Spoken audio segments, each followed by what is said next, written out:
1997 में Robert Kiyosaki ने एक बुक लिखी जिसने आते ही मार्केट में धूम मचा दी और बन गई एक best selling book. Robert Kiyosaki के दो पिता थे, एक तो उनके रियल फादर जिन्हें पुअर डैड कहा करते थे, और उनके फ्रेंड माइक के पिता को वो अपना मुंह बोला पिता मानते हैं और उन्हें वे कहते हैं रिच डैड।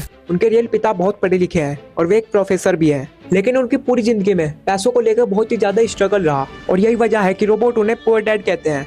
और दूसरी तरफ जो उनके बहुत ही कम पढ़े लिखे पिता है वो एक अच्छे बिजनेसमैन है और एक सफल इंसान भी, और इसी वजह से रॉबर्ट उन्हें कहते हैं रिच डैड।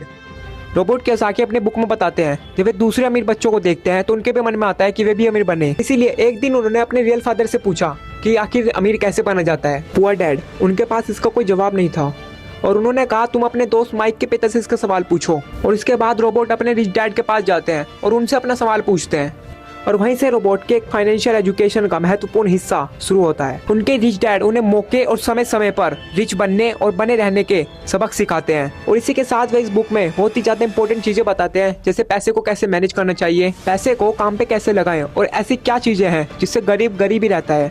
और इसके अलावा अगर गरीब इंसान भी इन चीजों को फॉलो करे तो वो भी बहुत जल्दी अमीर बन सकता है। तो अब हम बात करते हैं उन इम्पोर्टेंस लेसन के बारे में।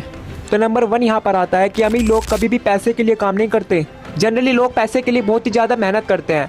उन्हें एक ऐसी नौकरी की जरूरत होती है जिनसे उन्हें हर महीने पैसा आता रहे और वे नौकरी मिलने के बाद पूरी डेडिकेशन और मेहनत के साथ अपनी नौकरी पर जाते हैं। और इसी के साथ वे एक ऐसे ट्रैप में फंस जाते हैं जिनसे वे कभी निकल ही नहीं पाते।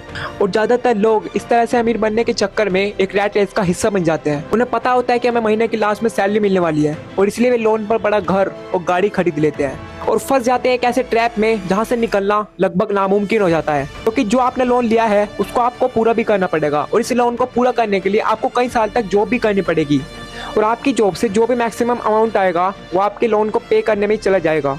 और इसलिए ज़्यादातर लोगों की ज़िंदगी लोन पे करने में और नौकरी करने में निकल जाती है। और सवाल ये आता है कि पैसे के लिए काम ना करे तो क्या करे।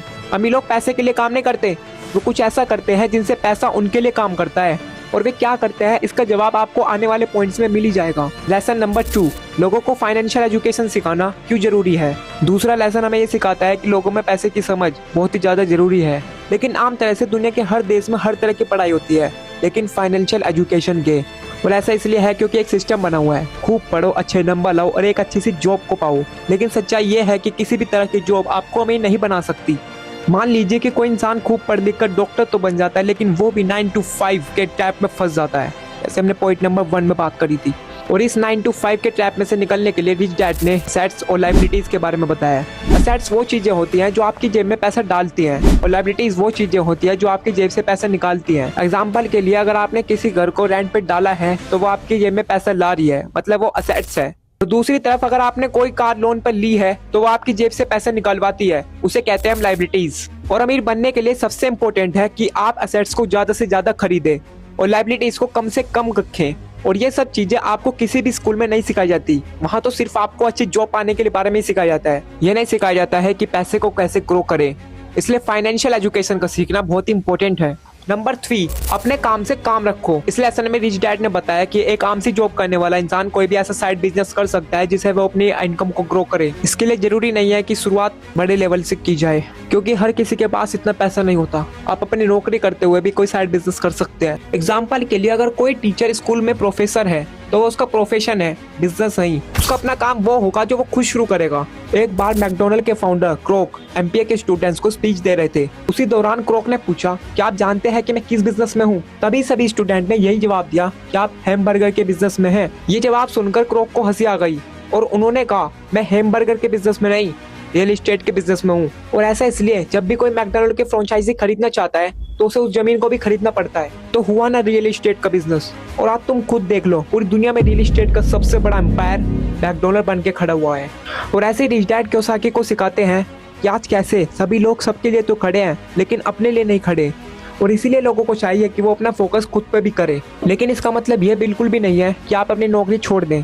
इसका मतलब ये है कि आप अपनी नौकरी के साथ साथ अपने एसेट्स वाले पहलू को भी मजबूत करने पे फोकस करें। नेक्स्ट लेसन यहाँ पर आता है सीखने के लिए काम करें, पैसों के लिए नहीं। रॉबर्ट कियोसाकी अपने बुक में बताते हैं कि एक बार उनका इंटरव्यू एक फीमेल जर्नलिस्ट ने लिया था। उन्होंने रॉबर्ट कियोसाकी को बताया कि उनका सपना भी एक बेस्ट सेलर राइटर बनने का था, लेकिन वो नहीं बन पाई। उस महिला का लिखने का लेख बहुत ही ज्यादा अच्छा था और रॉबर्ट कियोसाकी ने उनके बहुत ही ज्यादा नोट्स पढ़े भी थे और इसलिए रॉबर्ट ने उन्हें सेल्स ट्रेनिंग के करने के कोर्स की राय दी।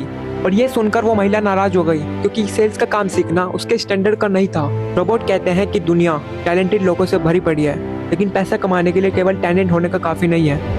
तुम्हें आना चाहिए कि कहाँ पर कितना टैलेंट को कैसे यूज करना है, और जब तक आप ये नहीं जानोगे आपका सारा टैलेंट बेकार है। और उसी महिला की तरह काफी सारे लोग सीखने के लिए काम नहीं करते, और अगर वो महिला सेल्स ट्रेनिंग का कोर्स सीख जाए तो हो सकता है कि वो आने वाले टाइम पर एक बेस्ट सेलर आइटर भी बन सके।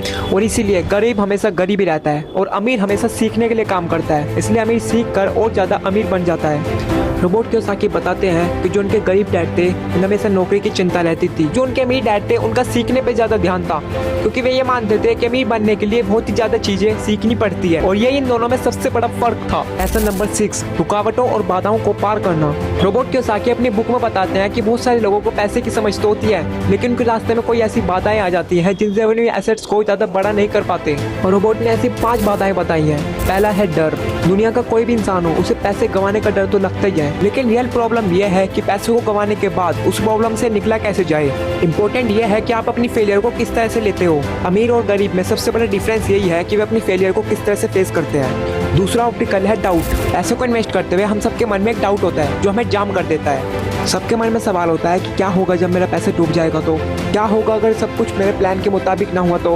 इस तरह के सवाल और सेल्फ डाउट से हम हमेशा डर जाते हैं। जिस भी काम को शुरू करने का सोचते हैं वो कभी शुरू ही नहीं कर पाते, और इसी तरह के हजारों और लाखों मौके हमारी आंखों के सामने से निकल जाते हैं और हम कभी देख ही नहीं पाते। तीसरा ऑप्टिकल है आलस, जो इंसान का दुश्मन है और जो इंसान को कभी भी आगे नहीं बढ़ने देता। रोबोट कहते हैं जो लोग सबसे ज्यादा बिजी होते हैं वही लोग सबसे ज्यादा आलसी भी होते हैं। जिंदगी में हर समय पैसे के लिए काम करने वाले लोगों को ये बात समझनी चाहिए कि पैसे की अति भी बहुत बुरी होती है। और अभी हमने आलस के ऊपर भी एक शॉर्ट वीडियो बनाया है, अगर आपको आलस को दूर करना है तो वो वीडियो भी देख लेना। चौथा ऑप्टिकल है बुरी आदतें। रोबोट कहते हैं जिनसे हम अपनी कंपेयर करते हैं उन लोगों की आदतों में हमारी आदतों से बहुत ज्यादा अंतर होता है। और इसी के साथ रोबोट कहते हैं कि वे सबसे पहले खुद को पैसे देते हैं और इसी पैसे से वे फाइनेंशियली और मेंटली फ्री महसूस करते हैं। कहने का मतलब यह है कि जब भी आपकी सैलरी आए सबसे पहले अपने सेविंग्स और इन्वेस्टमेंट के पैसे को अलग रख दें। और अगर अमीर बनने की चाह आपके मन में है तो ये आदत आपको डालनी ही पड़ेगी। भले ही हर महीने आपके पास पैसा कमी क्यों ना आए, तो सबसे पहले खुद को पे करो और उसके बाद सारे काम करो। और इससे आपके 2 फायदे होंगे। पहला तो आपका पैसा ही बढ़ेगा और दूसरा आपके पास कमाई के बहुत सारे ऑप्शंस होंगे और साथ ही आप उनका फायदा भी उठा सकेंगे। और 5th एंड लास्ट ऑप्टिकल है ईगो, मतलब अहंकार।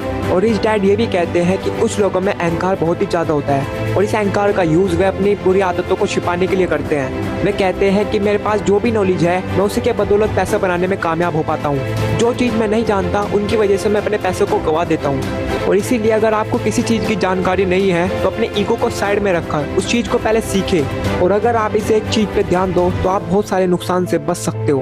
और दोस्तों मैं आप सबको रिकमेंड करूंगा कि आपको ये बुक जरूर पढ़नी चाहिए।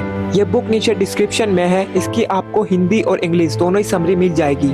और अगर इस वीडियो ने आपकी लाइफ में थोड़ी सी भी वैल्यू ऐड करी है तो लाइक एंड सब्सक्राइब करना मत भूलना ऐसी मोर वीडियोस के लिए।